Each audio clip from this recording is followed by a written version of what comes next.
You better be listening to Sleazoids or I must break you. The next 120 seconds bring you more action and excitement than most people experience in a lifetime. Who are you running away from now?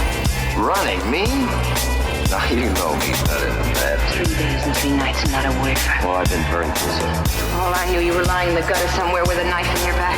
But we happen to know I'm your star pupil. Because I reflect back to you your own talent. I'd hate to take a bite of you. You're a cookie full of arsenic. Don't turn your back on him. You might find a knife in it. We're friends, Javi. We go as far back as when you were a fresh kid congressman, don't we? Why is it that everything you say sounds like a threat? You've got it all. But you're a dead man, Harry Fabian. A dead man.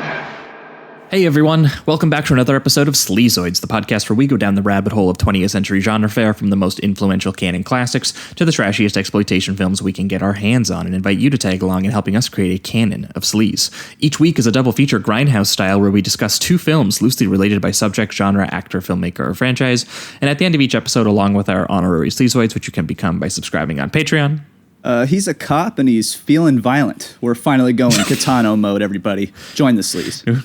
We decide on all the official ratings and rankings for every film that we cover. Patreon subscribers also get an on-air shout-out and 2 bonus episodes every single month, which we have been doing for, I don't even know how long, 3 years, coming up on 4 years probably. Yeah, wow. Which is nuts. I'm getting my years confused too. I don't even know if that's right. There's like 90 plus bonus episodes, almost 100 bonus episodes waiting for you. And even more if you include our bonus transmission series where we talk about new release films. And we just did one where we were talking about Dune and Last Duel. That was like over 3 hours long. Yeah. So if you have any interest in that, patreon.com/Sleazoids podcast. And speaking of which, we have a lot of patrons to thank this week. Awesome. And they are El Repugnant, friend of the pod, Alex Acton Jones, nice. Who upped his pledge to $10. Oh, thank you, Alex.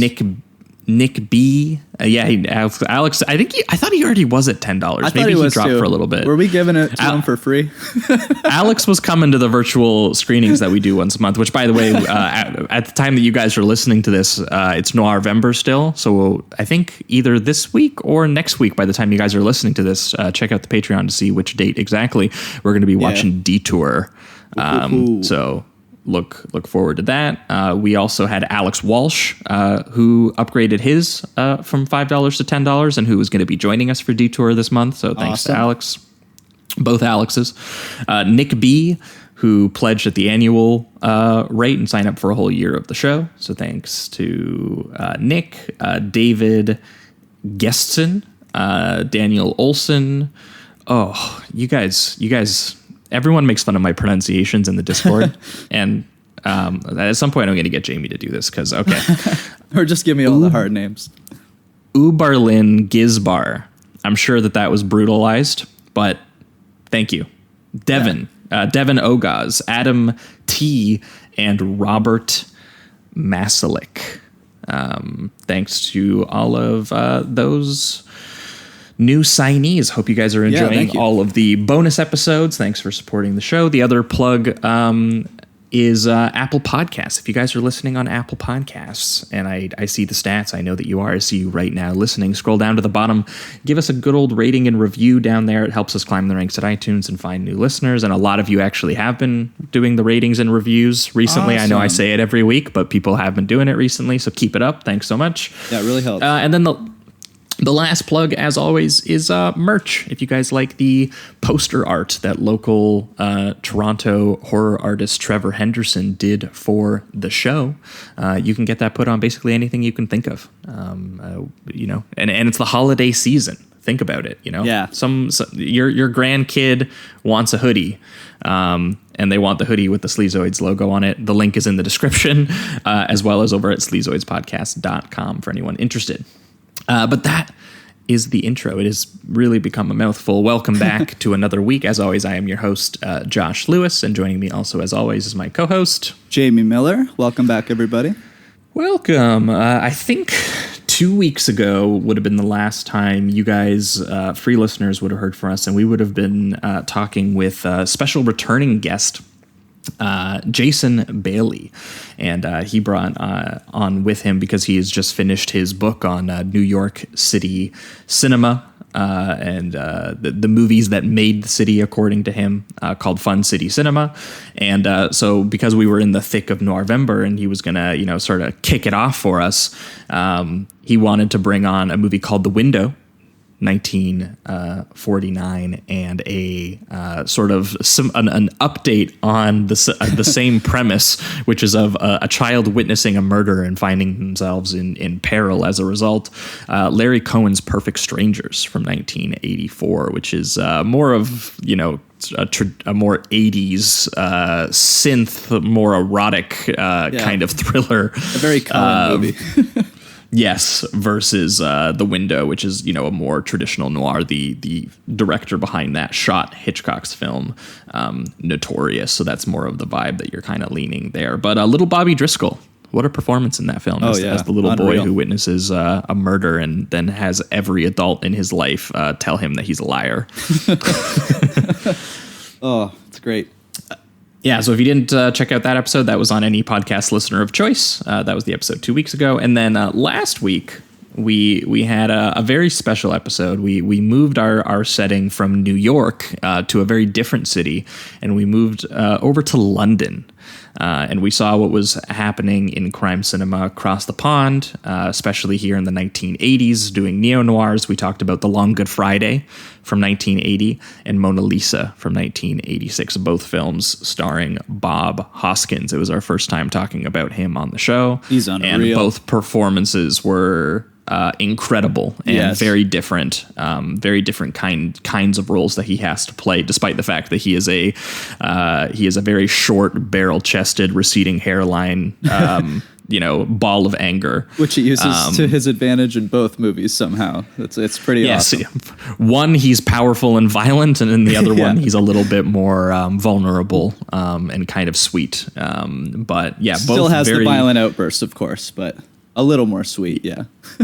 Yeah, but both very, very good films. And yeah, it was a lot of fun talking about those. We ended up doing a pretty long episode on those films, I think, both because they kind of surprised. I wouldn't say I was surprised by how much I liked them. I definitely heard that they were quite good, but they still kind of shocked me how much I liked them, especially Bob Hoskins.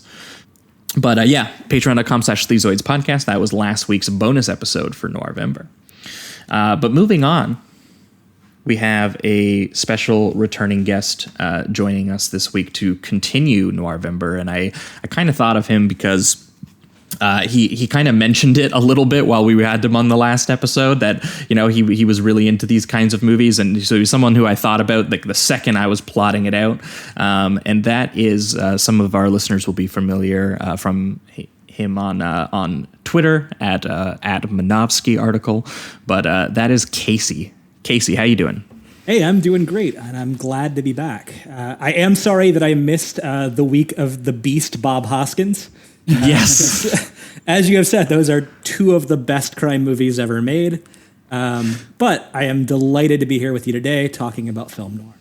Yeah, well, it was interesting because, obviously our first episode was in New York, and then our second episode was in London, and then here you are bringing with you London and New York. Once again, we can't leave these cities. This is just where all crime happens. That's right. But also, it was very funny because when you initially asked me like what film or pitched which films you wanted to bring, I can't remember, was it Long Good Friday or Mona Lisa was the film? It was Long Good Friday that I had brought, and you said, actually, we just booked that one like seconds before I asked you. So yeah, and it was so funny because it was like, it was the episode right before your episode too.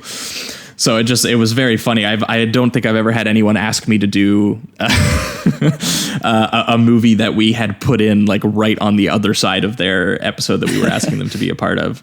It's okay though, because I'm still thrilled to talk about the two that we are going to talk about today. Absolutely. And Casey, as the show goes, the guests bring on the films with them. So what are those films that you brought with you today? So the parameters you gave me were very simply, you just wanted to talk about some classic noir films. And I know that, you all have discussed a lot of neo-noir recently, so I wanted to stick to like that classical period. So I picked 2 from the 50s. As you said, one is set in New York, one is set in London. But I wanted to pick movies that went outside of what a lot of people expect noir to be, in the way that a lot of people's view of noir is that it's about private detectives and gangsters and things of that nature. So I wanted to pick 2 that had nothing really to do with those topics, but were still very much within the noir mold. So I chose 1950's Night and the City and 1957's Sweet Smell of Success. And I chose these for a few reasons. The first was that they are both films about shameless self-promoters who are desperately working within the promotional business, and the ways that their various schemes tear their lives and the lives of everyone around them apart. And also, there are 2 films that would not exist without the rise of McCarthyism and the House of Un-American Affairs Committee. Yeah, I read that especially about Night in the City, where he was Jules Dassin, who directed that, was actually blacklisted himself, and partially why the film is made in London and not in probably not in New York. Yeah, without that situation, sending Jules Dassin out of America and to London, we would have never even gotten his most iconic movie, Rafifi, a few years later. This is a pivotal step toward a lot of noir developments. And it's also, I had wrongly assumed for a long time that Dassin was French because of Rafifi, but no, he's just an American guy from New York. And, just one of the most famous French crime films was just directed by an American. Just something funny to think about. But we'll definitely get into all of that when we jump into Night in the City, which I think we are going to do right now. Let's do it. Tosser, you Judas! Harry! Harry, go back! Turn me in! Cut my throat for 1,000 quid! Go back, Harry! I'll get help!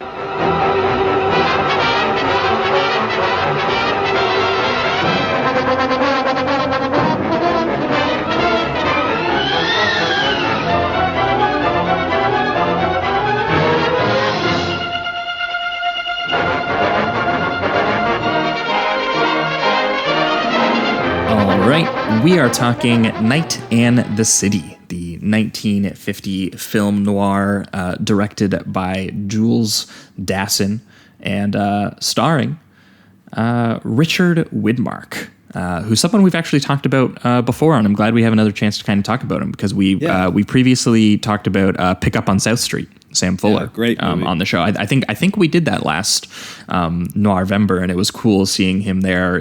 Also playing, I think he's a pickpocket in that film. He's a great thief. That was another movie I had considered mentioning, but I saw that you'd already done it. It could have been very well have been a Widmark double feature, because a Widmark double feature. No, it would have been a good one. He's one of the heroes of film noir that I don't think gets enough attention now.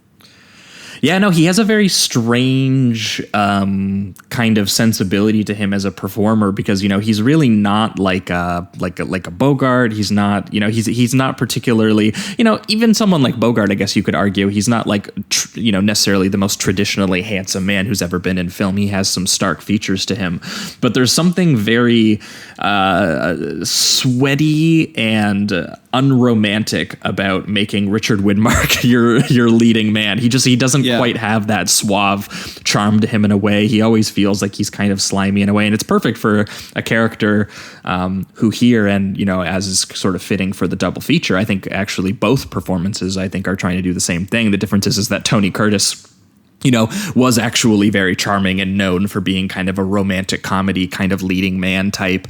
But both films, are very, very ugly depictions of their leading characters. These dudes who kind of navigate the underworld and see everyone around them as a tool for their own ambition, or in the case of this film, a little bit of desperation. And then obviously the subsequent cost of thinking and kind of acting. that way. And both films very, very grim and bleak, which did kind of clarify itself to me when I realized that, you know, Jules Dassin, he was this very young American Jewish communist filmmaker who made his way through the Hollywood system via places like RKO, who we just talked about because they were the ones who made The Window. So I think he worked for them around the same time that they were shooting The Window. And then eventually he went to MGM and became one of the more celebrated sort of workman noir filmmakers of his era, making things like Brute Force, Thieves Highway, The Naked City, which we actually just mentioned with Jason Bailey as well, because he just finished his book, obviously, on New York City cinema.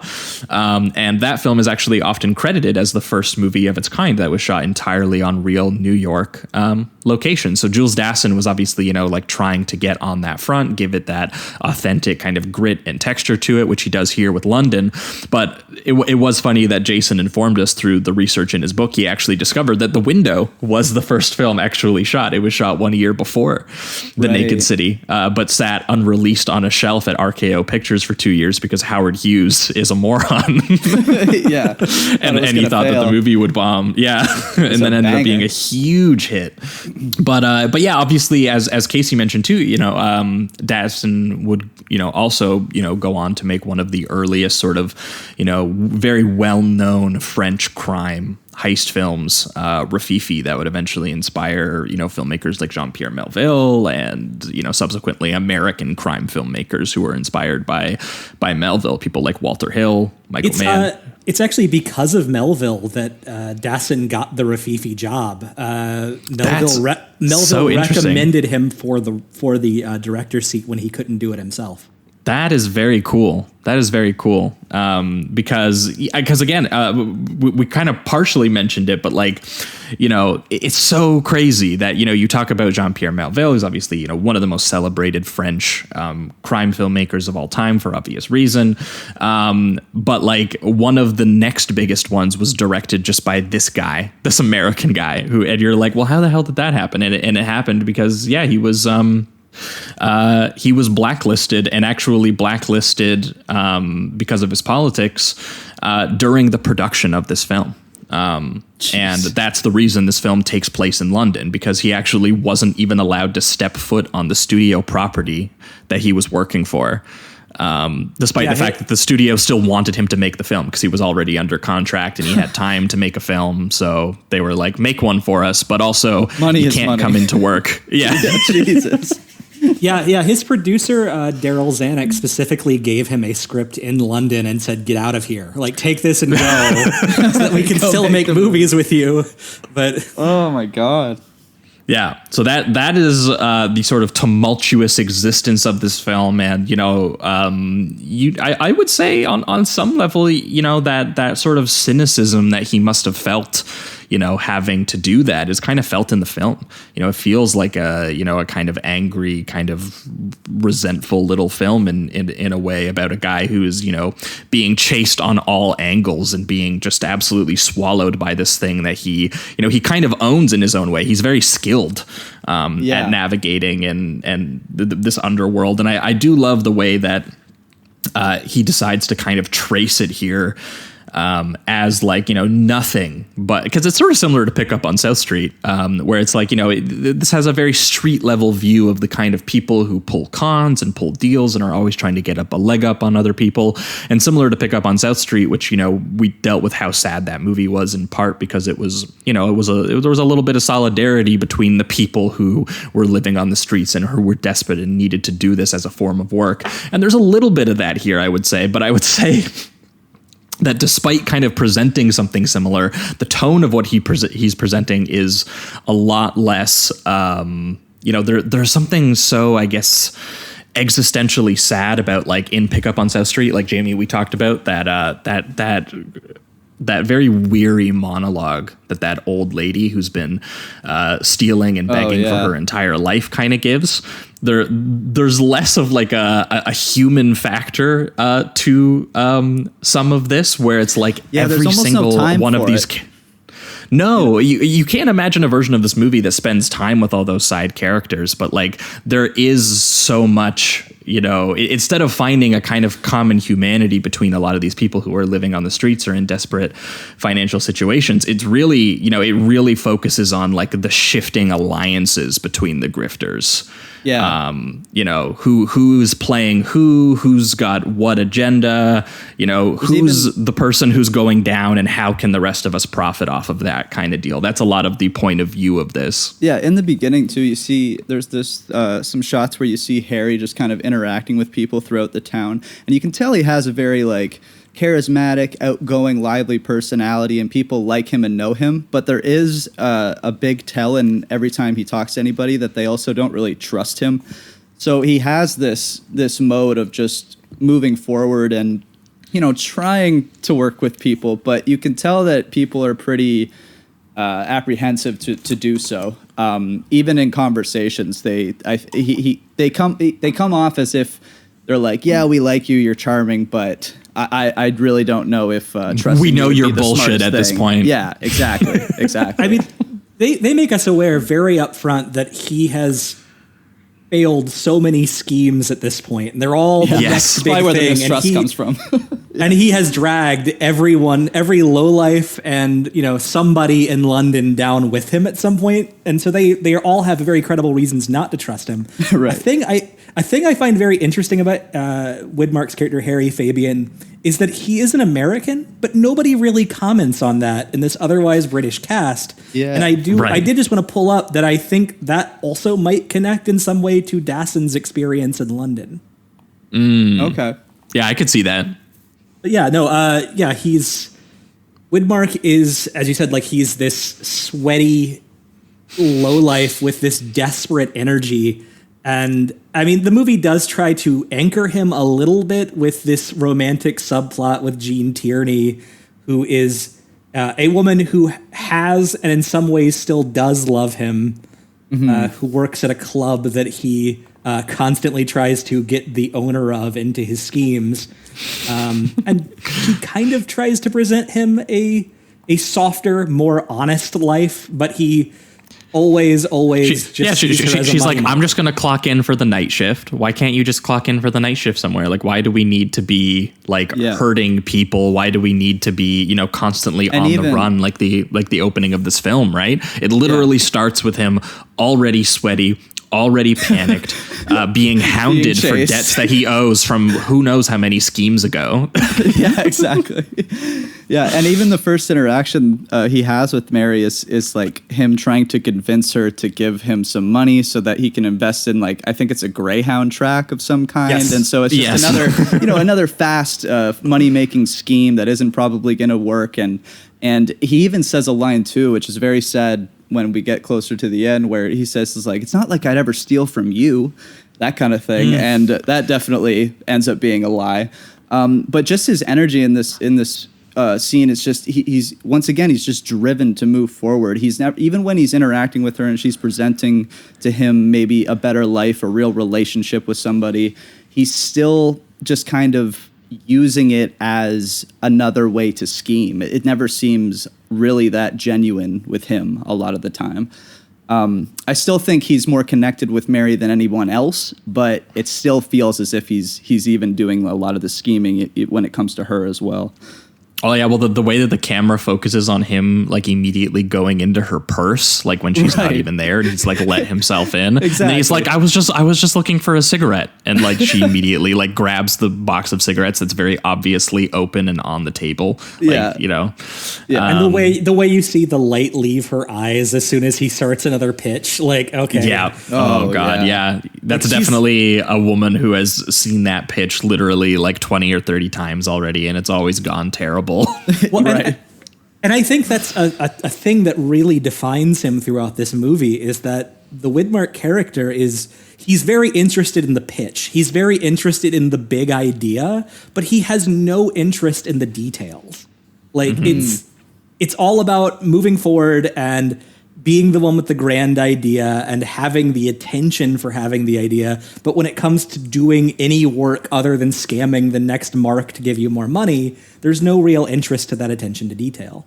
Like he definitely has, an inherent skill to, being able to meet someone, immediately talk them up, immediately get them on his side. He can read people well. Yeah. He knows how to charm. He knows how to manipulate.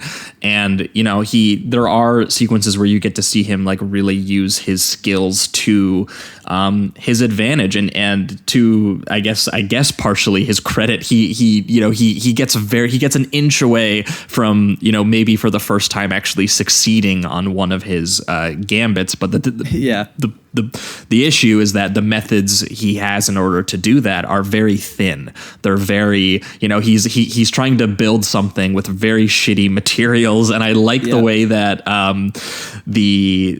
Mary's the other guy who lives in Mary's apartment complex, the way that he describes Harry, I think is really, really spot on, which is he says that Harry is an artist without an art. Yes. And that he's groping, just always groping for the right lever and a means to express himself. And that really is kind of the desperation you feel. It reminded me a little bit of something like Pickpocket, the Robert Bresson film, because part of that film and what's so well crafted about it is that, the character in that film who is a pickpocket, you get so swept up in like his actual skill at pickpocketing. They're so intense when he pulls off, when he pulls off a maneuver, you're like, yes, oh my God, like the way the filmmaking gets you into it. But also, him doing that is, what ends up getting him into prison and into trouble when there was, another life was possible. So this kind of has a similar structure to it where it's like you kind of get, based on the scenes where he is manipulating people, that he has found something he's good at, and what person wouldn't want to continue doing something they're really good at.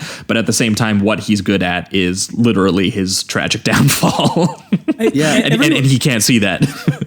Everyone else he meets in the movie has a trade of some kind. They're all doing something that anchors them. I mean, even the neighbor you mentioned that calls him an artist without an art makes ceramic elephants to sell to a shop, or he hangs out with, he meets a counterfeiter, or he meets a... Yeah, I love that montage where he's going around looking for someone to give him 200 quid for the scheme that we'll get into. But, he finds a dude who like leads the panhandlers. He finds a dude who forges documents. Even the panhandler guy says, I will lend you some folks to panhandle on your behalf. You just have to manage them. And he's not interested. He's like, no, I can't get the money fast enough. So yeah, he's in it for a quick buck. And yeah, there's the woman who trades in nylons and cigarettes, which I thought was funny too. Yeah, you're right. Everyone kind of has their own working trade to them that they are willing to hone, and they have clearly spent the time, and that's how they're able to get a profit. And even people say to him, they're like, do you know what 200 quid is? Do you know how much work and time I have to put in to kind of get that? And you just expect me to like cough that over to you and stuff because he's trying to get a deal to do with this wrestler. Because if you've always been able to talk some mark into giving you 200 quid, there is no time accumulated. It's just as fast as someone handing it to you. Exactly. And that's what he's looking for. He's not willing, like Mary, to go work at a club, or tend bar, or even if he wants to do it in the criminal enterprise, he could work with the forger. The forger would give him some money. It's almost ironic because I think he also has this feeling of not wanting to have a boss in some way, like he's his own man. But this ends up all these schemes end up becoming him working for all of these people instead of just like one person. So I found that kind of funny too, and he never really realizes it because he's going from one scheme to the next. But it's just like, dude, all you're doing is just having a different boss every single day. For every scheme, there's a boss, someone that you have to call to. So it's that I find kind of ironic. Yeah, it's like don't you want to work where like frantically evading capture and danger is not like a normal everyday a weekly occurrence? Yeah, like instead of just running around sweating everywhere, you just kind of you clock in. Right, exactly, and it seems to like eventually you have that scene where he uses the wrestler's psychology to instigate the fight, and so it's kind of seeming like his understanding of people work out for him. But then once again, his past bullshit that he was doing makes it so that he can't like it's not going to work out for him, because Phil, who is the one of the club managers, is the one that like secretly signs off for the money for the event, and he's setting him up because he doesn't like him due to some of the past stuff that he's done to him. So it's all this stuff where he finally does kind of come up with a scheme that might have worked out, but because of his past, that's what actually ruins him. It all just catches up to him, I guess. Yeah, there's definitely a sense of tragedy to it, is that, he's clearly pitched 30 of these schemes and they've all been bullshit. Right. And he finally has a scheme that actually has a little bit of merit to it. But there's no one who would believe him because, he's fucked over so many people in his time to do it. And also, once again, in order to set up this scheme, he has to kind of lie to people, and he has to, which again is not a solid foundation for the kind of business relationship that you're going to have with someone. So like that includes like ruining people too, like forging documents that later comes into play and things like that. Yeah. So he has no thought to the cost of like, the long term. By like, how something that gets him money in the short term, could actually ruin him or ruin other people in the long term. He has no thought towards it, which brings us to the scheme that he actually does set up in this is revolved around 1950s pro wrestling, which I think is a really hilarious kind of detail to it, because again there's something as Casey kind of mentioned that a lot of noirs, it's kind of about PIs, or it's about detectives, or it's about gangsters in some ways. There's something so funny to me about how they try to make this kind of shoddy and low key in kind of a way. Like it literally translates to the milieu of the film, where it's not nice hotels that he goes to. It's like seedy nightclubs. It's not a cool sport like at the time, like boxing. Like something like The Setup, I think, came out around this time, and that's like the boxing is the key to that. It's very there's a very sort of pageant-esque quality to the way that people would shoot boxing around this time. Instead, it's like this pissing contest over the minute arguments over wrestling form is the subject of this film, which I think is just like such a perfect translation of how again kind of minuscule this crime film is on its on the kind of level it's working on. I like the differences between their kind of images and approaches too, because it almost feels like the I think his name is the Strangler, I guess, is more of like the city wrestler or whatever, and this Greek guy, he comes off as like a guy that would be in like he'd do the Rocky IV montage where he's like lifting logs in the woods, like that kind of thing. That's just the vibes he gives. But I like their two contrasts. That you have like, I guess the one guy looks almost more sleek looking, and then the Greek guy is just this massive bear of a man, and their fight is unbelievable. In the scene where we meet them, where Harry is just at a wrestling match trying to pull more of his con, because most of his day-to-day sort of commission that he makes is by getting people to go to this Silver Fox Club, which is run by Phil and Helen, his wife. And I do like that scene in like the restaurant, for example, where he pays the cabbie for like a little bit of info on the guys he just dropped off. And he's like, yeah, so those guys are from Chicago and they're into like the fashion industry or whatever. And he immediately like pretends to be like a big friend of someone they know. Right. And, and he goes, are you guys going to like stay the whole night here? Like, this is like a piece of shit.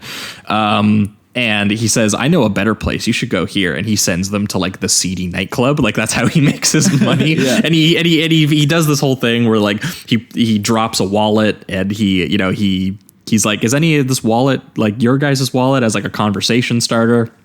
Either way, he's trying to pull that scheme at this wrestling match, and then he hears, during this big sort of, these guys are kind of like diving at themselves, and there's something about the wrestling that really pisses off this famous Greek wrestler who is in the crowd. He starts shouting pigs at them, and how it's all, shameless, tasteless exhibitionism. It's just for the show. It's not for the actual form. None of these people are actually wrestling. They're just, formlessly smacking each other and wearing shiny clothing.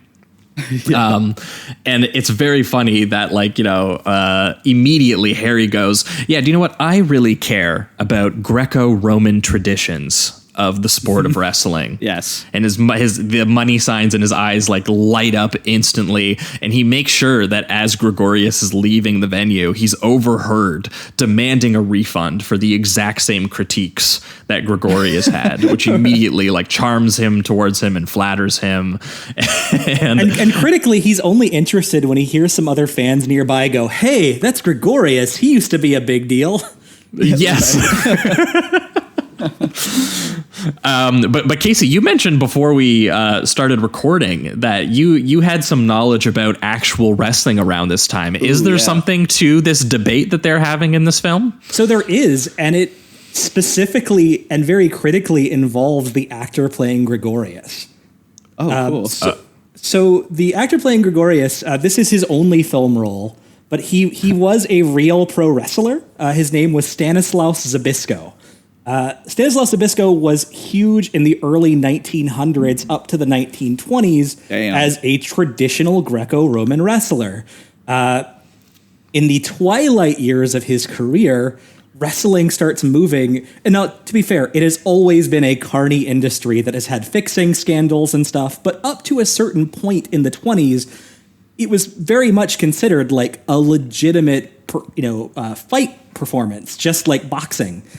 So Zbyszko was of the tradition of guys who were doing Greco-Roman and catch-as-catch-can style, where he was a legitimate fighter, and he would make people tap out and do these kind of things that were in a very old-school wrestling way.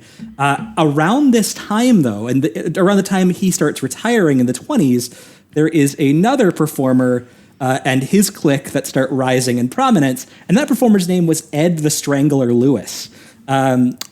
Shit, they literally named him after him here then. It seems that way. And I was surprised because I went through all of the DVD extras. I went through every reading material I could find, and people have not really connected these two things, which, at least from what I could see. So Ed the Strangler Lewis was a wrestler who I believe wrestled 6,000 matches, lost 32. Some which were real, some, and we'll get into how he kind of introduces more of the fixing angle that we know wrestling to be today. Right. He was also the popularizer of the sleeper hold, which is why he's called the Strangler. But Ed Lewis concocted a scheme in the 20s because he was so good that people were getting bored of seeing him. So he came up with a scheme, and he found this 6'6" football player that they called Big Wayne Munn. And Big Wayne Munn could not wrestle, but he had the look of a wrestler. He had the look, and in that time, if you were a wrestler, you could actually wrestle. If you got into a fight, you could put people in holds, you could do the moves, you were a shooter. But Big Wayne Munn was not. However, he was tall, he was muscular, he was attractive. And so in him, Ed Lewis kind of saw the future of wrestling. He wanted... So Lewis booked himself to get badly beaten up by Wayne Munn in front of a crowd who had never seen him manhandled that way before. But unlike the rest of them, Wayne Munn couldn't do any of the holds. He couldn't do anything. What he could do was the body slam. So Wayne Munn in the match, their big match, the first big match with Ed Lewis, he body slams him outside of the ring, which at the time was an illegal move.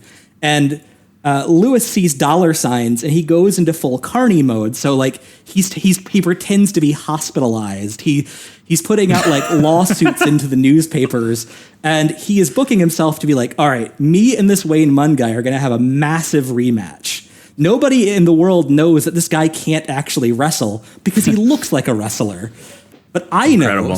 So he starts sending him on this tour, and he gets all the other bookers in town in on this idea that yeah, I know this guy is garbage, but look at him, so everybody kind of just agrees to take falls for the guy, all these legitimate wrestlers. At one point, Stanislaus Zbyszko, who again is nearing the end of his career, he does one dive for him, but at some point before this huge rematch, which at the time was going to be one of the biggest money making matches of all, of all time up to that point, the story goes one of two ways. Either a rival booker got to Zbyszko and offered him more money to do this, or, and I believe this given how much this comes up in both this movie and in like Zbyszko's conversations about these kind of things, it was Zbyszko's pride. But right before the big rematch that was supposed to be a huge moneymaker for the Strangler and for Wayne Munn, they have him Wayne Munn wrestle Zbyszko one more time. And rather than doing what he's told, Zbyszko turns to Munn in front of the crowd and says, "This time we wrestle for real," and demolishes Wayne Munn in an embarrassing fashion and exposes the scam to the public. So, wow. Everything kind of blows up in the Strangler's face. Like it's just like the scheme is exposed, and like there start to be the conversations of like, whoa, is this all fake? Like it starts as early as there and still, has decades to percolate until it becomes what we know what it is now. But I feel, especially in Zbyszko's performance, that there is that argument he's having that like because the other problem for Zbyszko was as time went on, his Greco-Roman style really wasn't as popular as this like ridiculous form where people are throwing each other out of the ring and doing body slams and things that aren't throwing traditional. them off the Hell in the Cell. Exactly, yeah.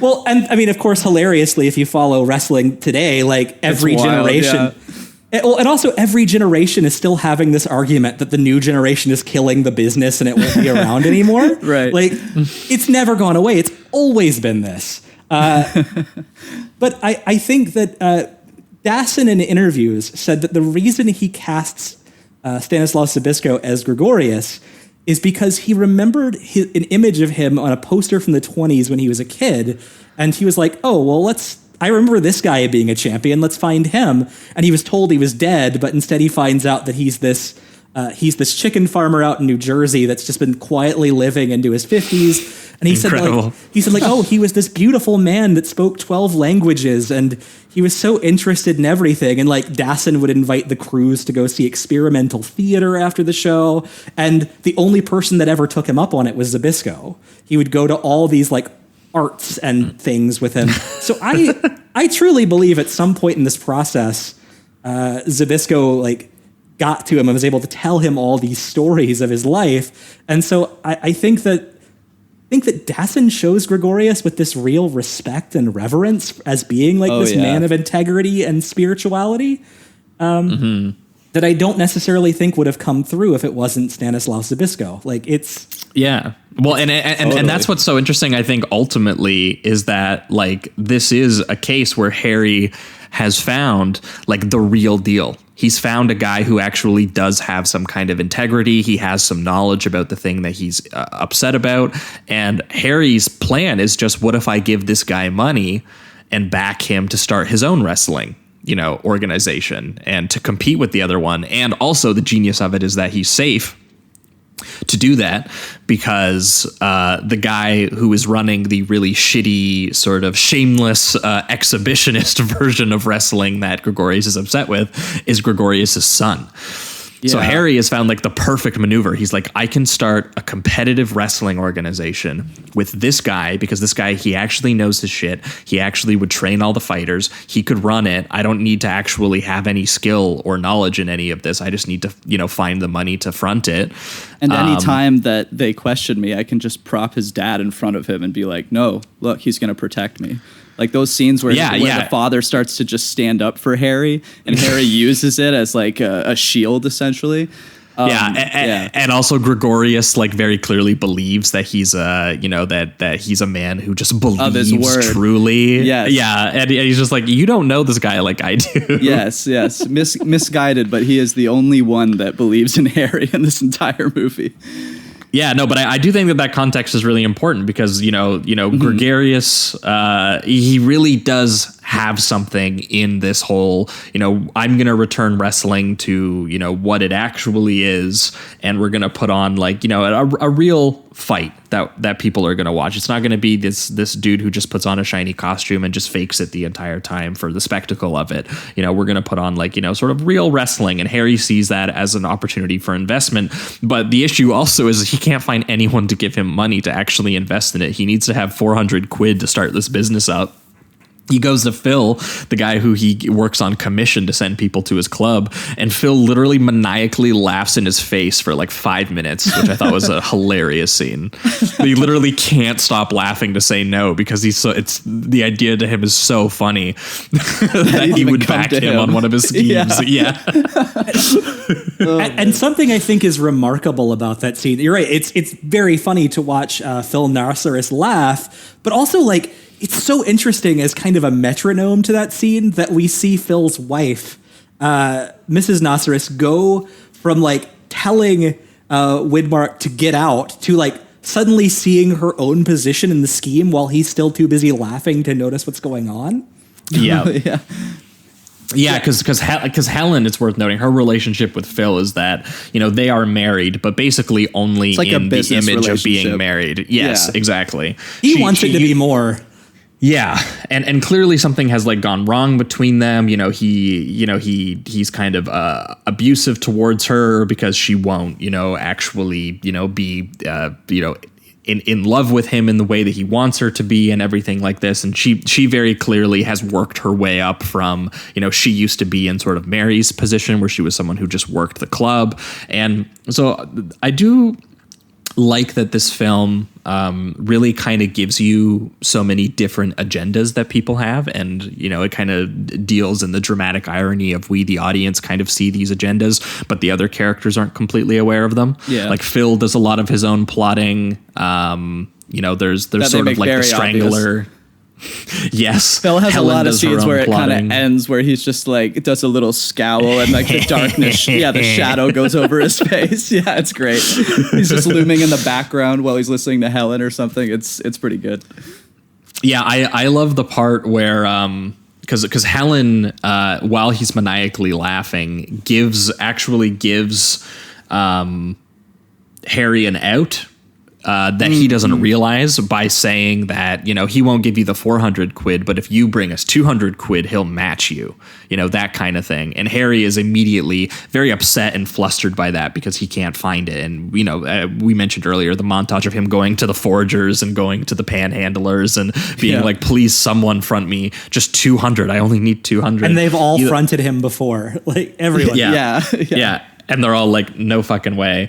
And I do love the way that, again, he's always grinning and, putting on a big sort of show for those people. And then when he runs into Helen, he's like, he's like so upset with her. He's so cold to her and like calling her like terrible names. And he's like, how dare you sell me down the river on like this particular plan? I just needed the 200 quid. And Helen is, despite being called every name in the book, is the one to give him the 200 quid, which she gets by selling a fur coat that Phil tried to give to her, which is very upsetting to him and very important. But I love how Harry immediately flips. He's like, Helen, you're a dame and you won't regret this. Immediately he's just like, Helen, you're the best. I'm sorry. I absolutely hated your guts and wanted to stomp on you like literally 30 seconds ago.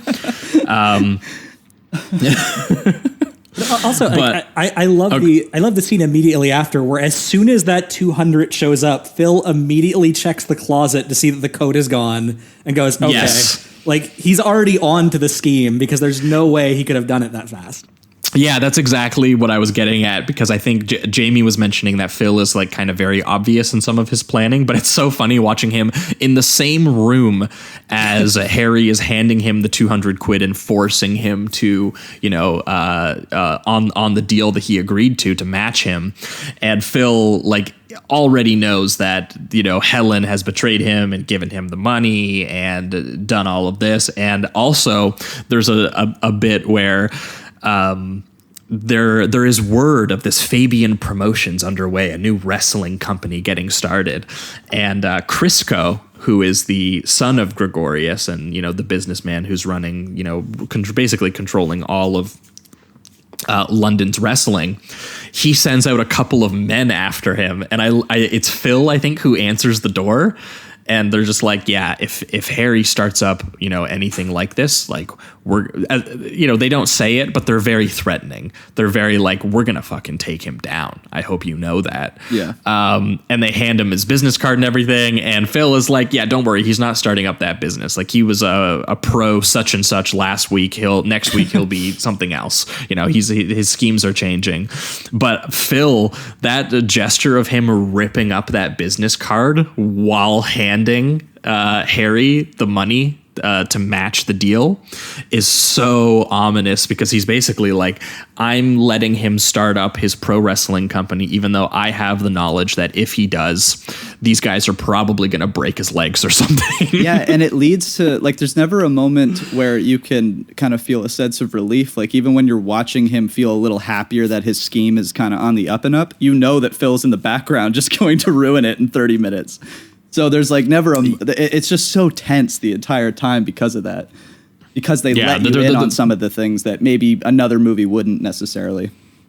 Yeah, there's so much detail to the kind of warring parties, and also sadness to it on the periphery as well, because like that scene coincides with him also abandoning Mary at work, and her talking herself into all the different excuses for why Harry would like forget about her, even though she's like sitting there. The only other person there is Phil, we also know to be incredibly lonely. Well, and that scene, by the way, has such beautiful framing, because there's Phil confined in like the sharp windows of his office that are countercrossing, and then there's Mary on the other side of the screen that is just alone on this completely empty dance floor. Just a beautifully shot thing that gives you exactly where their positions in the story are in relation to the people they want to be there for them. Mm-hmm. Mm-hmm. Yeah. Mm-hmm. But yeah, both of them are being sort of schemed around by people who, couldn't, actually care less about them as people.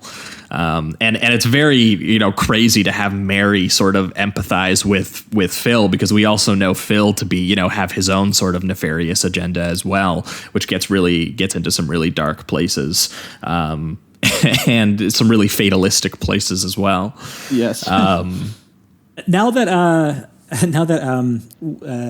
Fabian has his money, though, I love that the very first thing he does is blow it on a huge sign.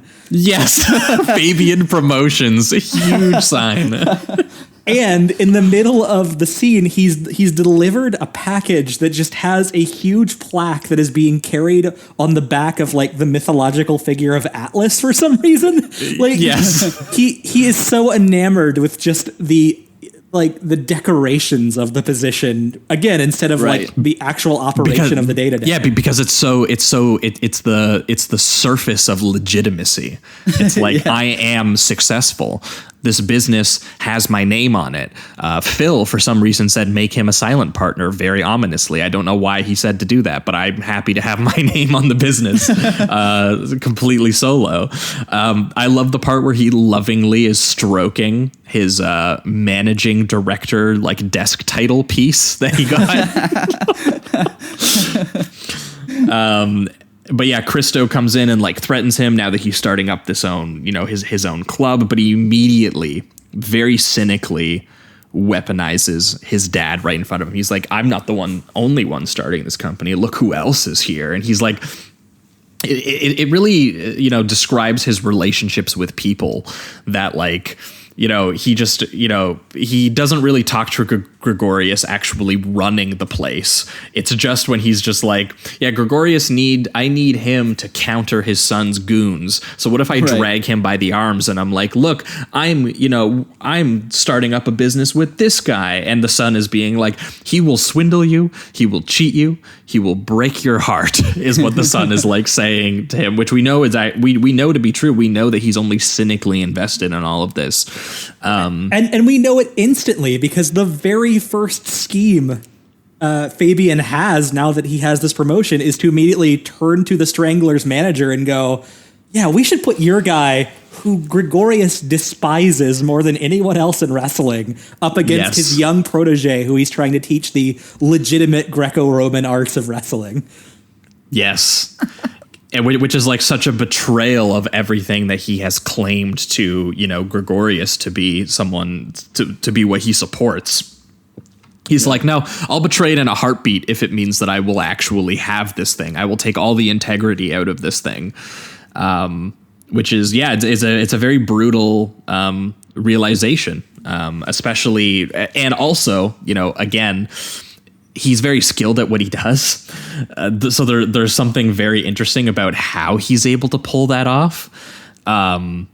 Because there's this whole aspect to it where he needs to get the Strangler really upset. And I love the way that we kind of follow him. So there's him at the bar with the manager of the Strangler.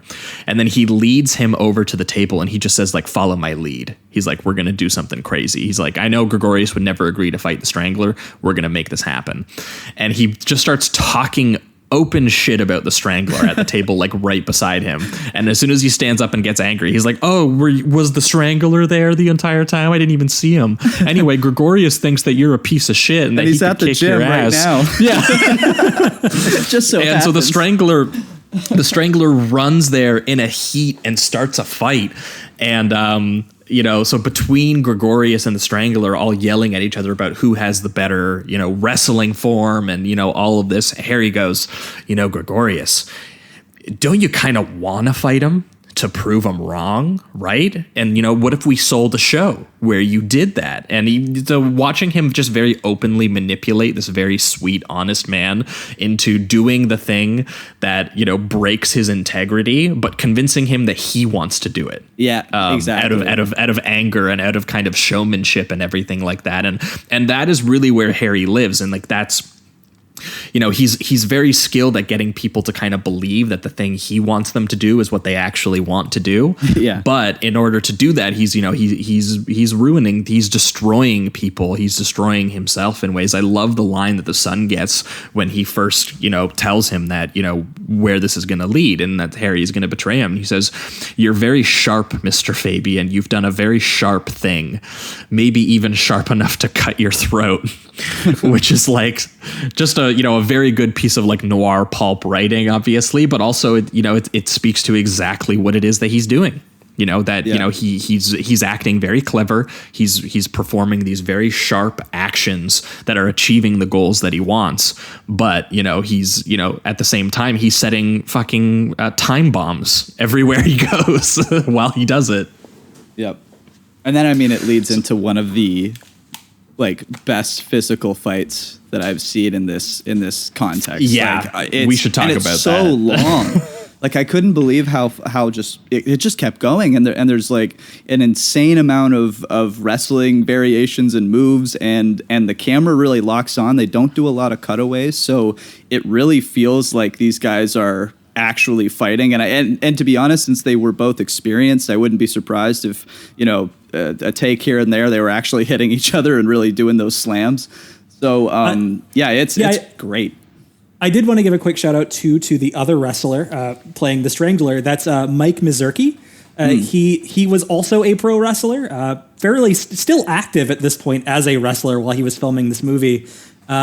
He gained a lot of Hollywood experience as well. He was a villain in the original Dick Tracy as Splitface. Right. He was also a gangster in Some Like It Hot. He's got a lot of roles around this time, but he was himself a pro wrestler, and he did choreograph the wrestling in this scene. Oh, awesome.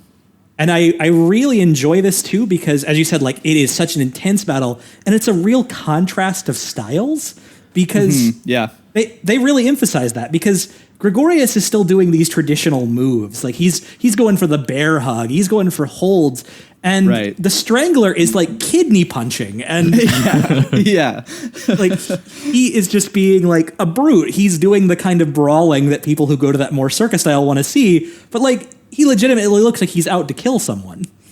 Yeah. Mm-hmm. Yeah, no, and I like too that, you know, again, it's these two very sweaty giant men just like pounding each other like meat sacks, just like breathlessly throwing each other. There's no music to it. It's really just all the beating and grappling. It's very ugly and brutal. And critically, it does not happen in front of an audience. Like, it is at the contract signing in an empty gym. Very personal.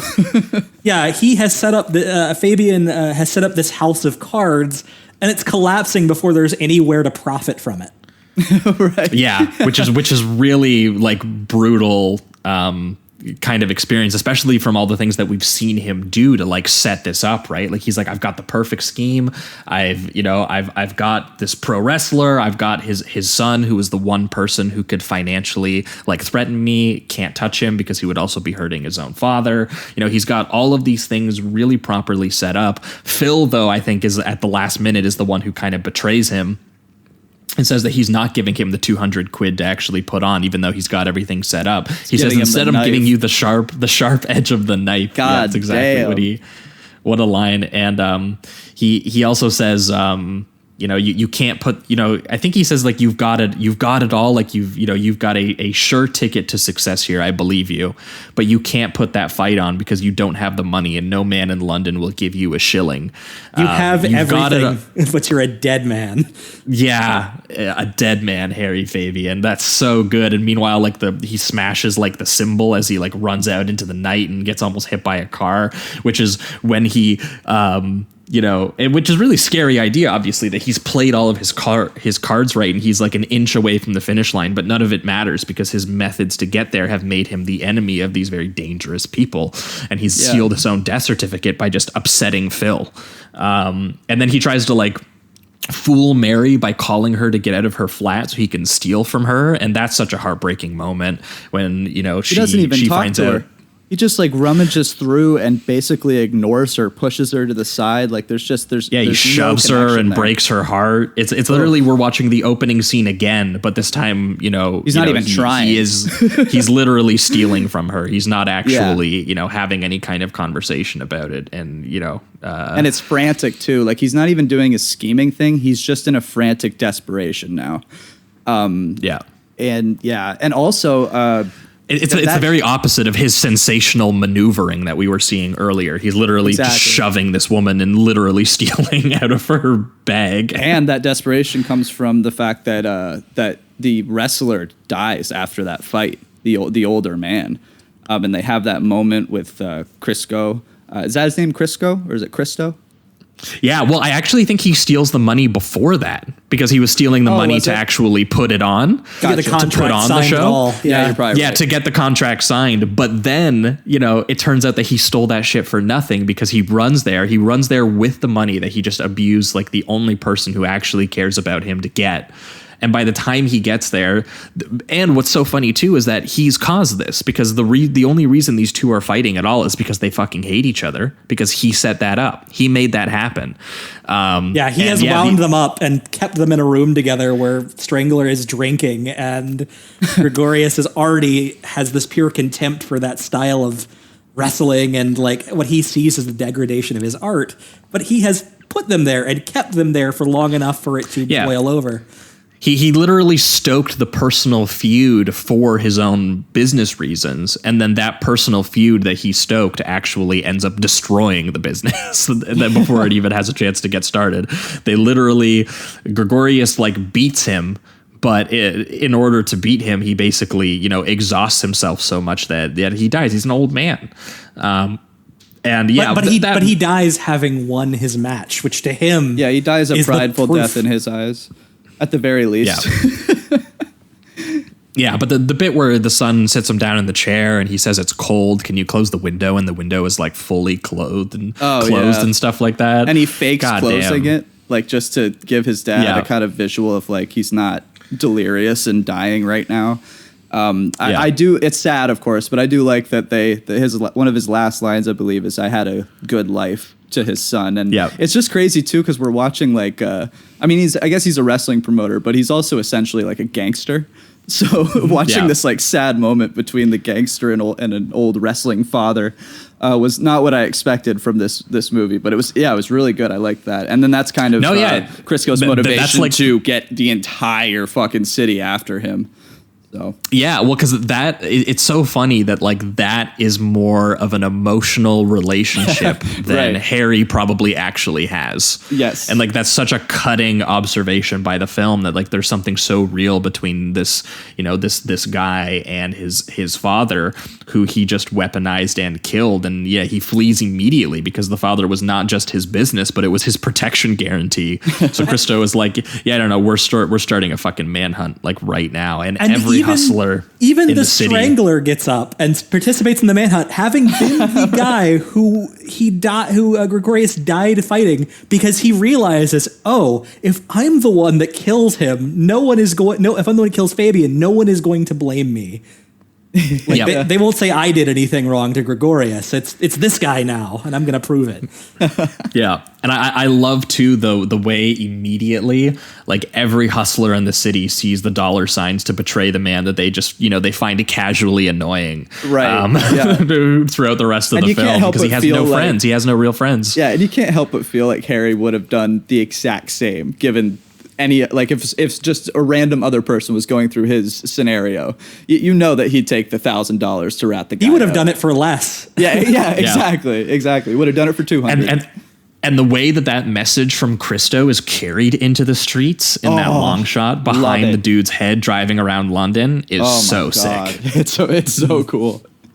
Yeah. Like that's the great use of like the actual sort of like, London location shooting that they do. Like there's lots of great clubs and bars and streets and restaurants. And, he really tried to get onto the level where Swindler would really live. And you would see the places that he would interact with, which is like especially true of when Fabian, basically like the third man style, finds himself surrounded and betrayed by like the gutter that he so skillfully navigated. Like he's running through these rundown buildings and these broken stones, and he's still trying to play the cops and the crooks like equally. And everyone is, out and looking for him. But all of those places that he previously saw as like his place of business or his place of work, the place he was skilled at, now he's watching it literally like close in around him. Like that big finale we talked about when we did The Third Man last year, where he has to literally go into the subterranean part of it, the underworld that he helped kind of create in a way. Yeah, he's even running a bit like he does in the beginning, but this time the stakes are too high. It's not a thing people are just going to shrug off. You have crossed the wrong person finally, and now you can't just comfortably go to the next thing. It's never going to be better. Yeah, and at least like before it was, a couple people after you. Now you have the entire district just trying to kill you, every single person you see around the corner. I also love that one moment he gets where he's like cornered between a couple guys and a couple people in a car, and then a cop comes up and he starts to try to be like, oh, these gentlemen need directions, and distracts them and gets away. So I do like they also incorporate some of his intelligence in the escape a little bit as well, even though it doesn't end up working out very well. I also love that scene where he visits his panhandler friend and stays in his house for a little while, and just reading the body language of the panhandler guy, he realizes, oh, you're in for the money too. It plays out so tensely and so. And the panhandler guy almost looks like a L.A. Noire character, if you remember the Rockstar game. His face goes to the whole range of expressions as he tries to lie. It's fantastic. Yeah, doubting you. So he's running all through the sort of back streets of London as everything's sort of collapsing around him, not just his business, but his entire life. And Helen is also trying to leave Phil at this point in the film, but Phil is like, there's no future with Fabian. Like I've set it up, but not realizing that Helen was not leaving him to be with Harry, which is why Phil has sort of helped his downfall. He thought that it was like a sort of like a romantic relationship that they had, but Helen actually just wanted to leave Phil and start her own club, But in order to do that, she needed a license. And so Harry helped get her a license, but Harry paid a forger to forge the license rather than getting her like an actual one. And that's so brutal when she finally opens her club and she's like, I've escaped the clutches of Phil. Yep. And then she puts like a glass down on the license and it just immediately like the ink starts bleeding off of it. And they go, this is not right. Like this is, he basically ruined her life, and her leaving Phil causes Phil to kill himself. Yeah. And then she goes back to Phil in desperation in order to find the body. And it's just like, oh my God, what a clusterfuck that Harry's made here. Yeah. And Phil didn't leave the club to her. Phil left it to like Molly, like the crazy old woman who helped run hammered. the place. Yeah. So like Harry has like basically, screwed everything. I wouldn't go as far as to say Phil was like this really great dude or anything, but Phil at the very least was someone who employed him. Yes. And Helen was someone who didn't deserve what she got. And it's very bleak that, in his wake, he's just like, you have Phil who's committed suicide and Helen who is just like completely financially ruined, even though the only thing that and legally ruined, even though all she was looking for was like autonomy away from Phil. And yeah, he just basically screwed them all. And he's having flashbacks to the conversations that he's had where, Phil is, said that he was a dead man, and Mary said, you're killing me and you're killing yourself. And he's, experiencing the weight of all of the things that have brought him here, and, noticing, realizing, I think, that, he is, primarily the cause of what has happened to him, even though, he did get close. He was one contract signing away where the two wrestlers didn't kill each other before showtime. Yeah, so close. Yeah, because at that one point he gets to that just like that boat dock eventually. And he's done with running. Like he's just, I think he even has a line where he's just like, I just need a place to sit down because I am absolutely fucking exhausted. Yeah, Mary said it at the beginning. You can't run forever. Yeah. And I love too that, cause it leads into the final shot of the film. But when he goes into that boathouse and the old lady like lights a cigarette and they smoke together or whatever. There's this great shot of inside the boat and you can see the bridge just in the background.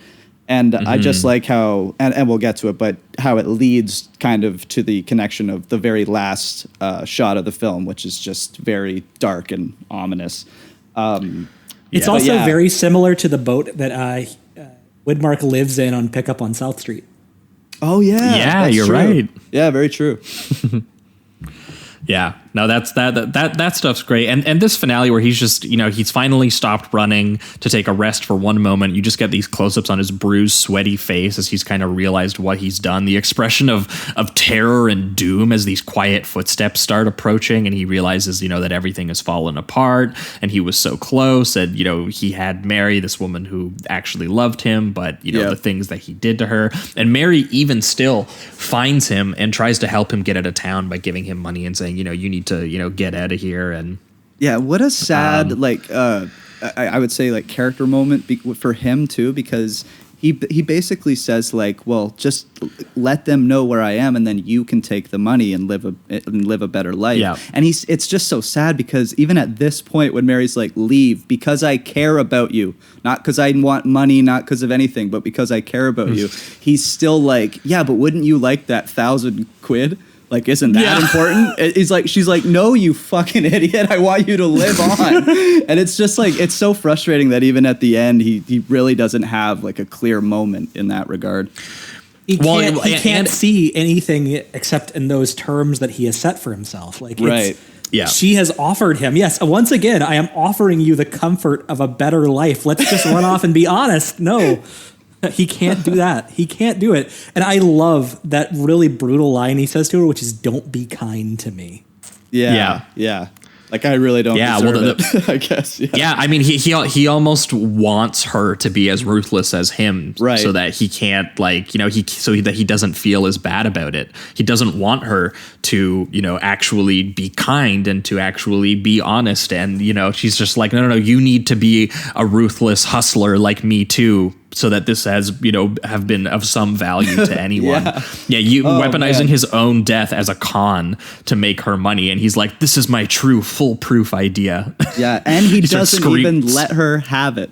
Like, he still insists because he runs out, starts screaming like, oh, you're the rat, you did this to me, whatever, just to make it seem Judas like she actually did. It's like he just to the bitter end. He never understood. He dies with one last performance. Truly. Yeah. That Mary betrayed him so that she'll hopefully get paid, and then he runs straight into the Strangler's grip, right into the shot of him running like into the camera and the hand just appearing from like underneath the lens and going right into his neck, and then tossing his body in the river as Christo watches. So cold. And that shot where you can see the toss in the foreground, and then Christo is in the background on the bridge watching it, like having just like made that happen. And then he just throws his cigarette into the water, right where you would assume his body is floating. Like just the added disrespect. Yeah, it's what an ending. Very bleak. And I wanted to bring up, because we've mentioned all these scenes, one of the beautiful things about that third act is that for almost everybody but Mary, there is a moment in each of their faces where it seems to them like things are coming together, and then it all falls apart.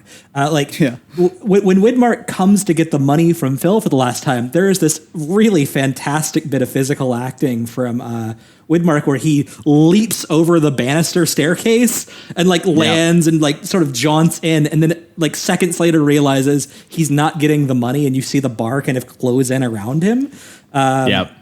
There's that bit where Gregorius thinks he has won the match and he has his pride, but then he dies.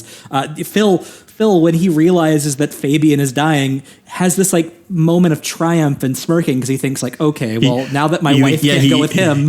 He lights up that cigar and he's like, nice, I've done it. And then realizes she's leaving anyway. With Helen, she's running her bar. She would have gotten away with the counterfeit scheme if she didn't have that moment of boasting where the cop that was leaving anyway, she invites him to have the drink that smears the ink. And even the Strangler in the end, who thinks that he is murdering Fabian to get away with murder, ends up being arrested anyway in plain view of the cops. Everyone thinks they're getting what they want, and no one gets anything. Yeah, it's so honestly like it's such a brutally like nihilistic depiction of, you know, this very desperate and destructive wave of just like self-interest. You know, self-interest above all else. People tricking each other into getting a leg up on others at the cost of, you know, whatever, you know, without even realizing, you know, what it is.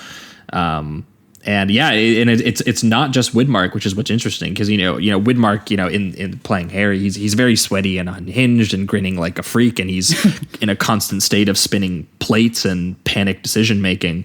But like again, he's not the only, you know, person who has an agenda. Everyone here is trying to survive, which is kind of what reminded me a little bit of Pick Up on South Street. Yeah, where it's like, you know, everyone kind of has a scheme going. Some people are just operating on different levels. And the only one that's not expecting anything of him is the woman that he can't settle down with.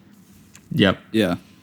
Yeah. Really, really bleak stuff. But we should pivot towards reductive rating around here on Night in the City, which for me is a very, very high 4. Yeah. This is...